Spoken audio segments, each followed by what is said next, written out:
Well, gang, apparently 3 million Americans do not understand a single solitary thing about economics, and they're fairly insistent about proclaiming this to the world because they've all collectively decided to sign a petition demanding that the government gives them $2,000 of funny money every month on the month. And I want to imagine just for a moment what the world would look like if these people were in charge of the entire world and could get everything passed without the strictures of constitutional republics, which we have now. And let me just tell you, doesn't look all too good, because on top of advocating for massive amounts of government spending and UBI, which is already economically suicidal, they are also advocating for another policy, which seems fairly contradictory once you think about it for more than a nanosecond. And that is the policy of vaccine mandates, which you might say, well, what's the problem with that?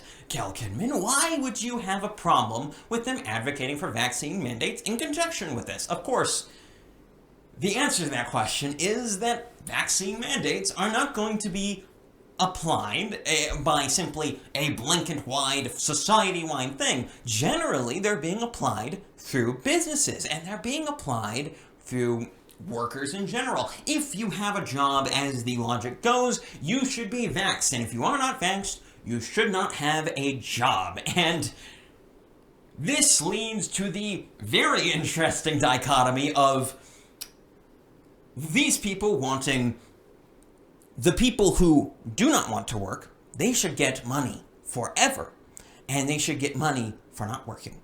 And people who do want to work and are working should be fired from their jobs, meaning that everyone is incentivized to not be productive at all. And all of this on top of them advocating for the world to be controlled by megalomaniac pseudoscientists.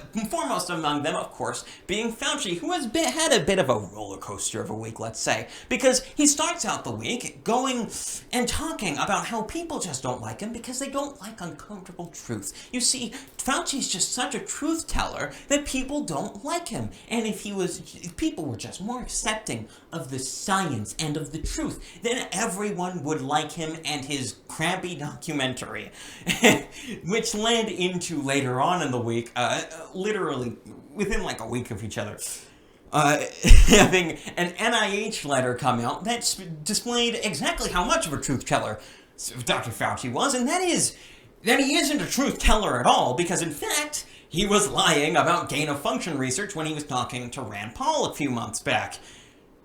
Oops, I suppose that isn't too bad of a thing, considering that Fauci has been defending himself over this the entire way through, saying, oh, no, I wasn't lying. Gain-of-function doesn't mean gain-of-function research. Also, it was just EcoHealth lying. They were just concealing their information from us. Which EcoHealth responded to by saying, no, you guys knew about this in like 2018. We gave it to you in your 4-year report, and you should know about it. Which creates a kind of interesting contradiction between the megalomaniac scientists. But either way, no matter who's telling the truth, both are being incredibly dishonest, or at the very least, incredibly incompetent, and all of them have had a severe dereliction in duty. Because take the two possible scenarios here.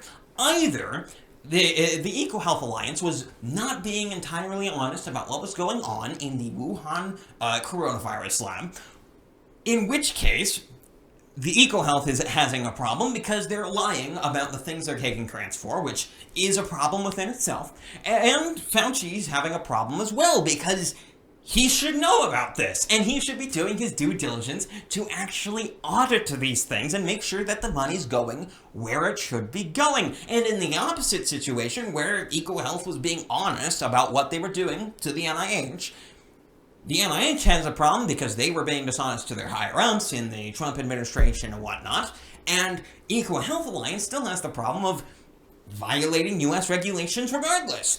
Either way you slice it, these things do not look good for the megalomaniac pseudoscientists, but that isn't going to stop people from defending them, and it isn't going to stop them from trying to retain power, which, on that subject, I want to ask a question that has not been asked anywhere near enough, and that is, why would these people want COVID to go away? Now, let me be clear. For the YouTube censors, I do not have the answer to this question. I am simply asking the question, why would they want COVID to go away? Now, you could make the argument that they would want COVID to go away because they don't want people to die, which maybe is a legitimate concern. But I would argue that I'm not talking about COVID the disease, especially considering that these people have already largely admitted that COVID isn't going away. It's endemic. It's never going away ever again, and COVID-0 is simply impossible. But these people will continue to argue on national television that they are trying to do that exact thing. And the problem comes in that why would they want the public panic behind COVID to go away? Because think about the incentive structure here, and even from a benevolent perspective, why would they want the panic surrounding COVID to go away? Because in that sense, everything they're doing is benevolent, trying to get rid of all disease, basically, by locking people in their homes or trying to get them to wear masks constantly, and all that sort of stuff. Why would they ever want that to go away? And in that sense, why would they ever want COVID to go away? Once again, to be clear, for the YouTube censors, I don't have that answer, but perhaps you in the audience have that answer, and if you do, feel free to comment down below, and on top of that, subscribe down below, because I have other platforms as well. I'm on BitChute, I'm on Minds, I'm on Odyssey, I'm on Rumble, I'm on Brighteon, I'm on Gab, and I'm on Getter. All of those links are down in the description, and that's where I'm going to leave you guys off. I'm KelKidman, this has been Breaking on the Daily, and I'm out.